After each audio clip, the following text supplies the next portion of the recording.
So guys, unboxing tayo ng straw hanging. Tapos, yan. Ito nga ang kanyang laman.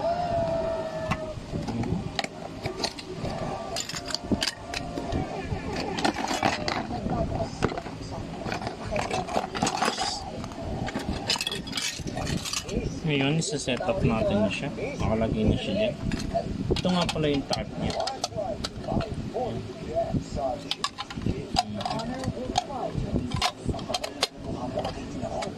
Ayan dyan. Pero kami na natin dyan. First of all, kakabit natin to dito. Ayan. Then after that, makikita natin susunod natin yung kakabit ito. Ayan.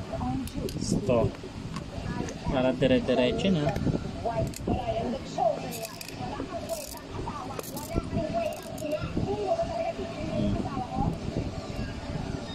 Ayan. Diretso kabit na natin siya. Ito dito. Oh. Madali lang, di ba?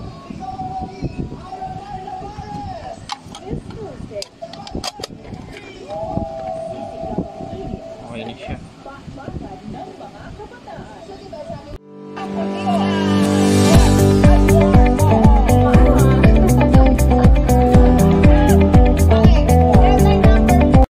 Ngayon nakabit na natin. Almost done. Thank you for watching.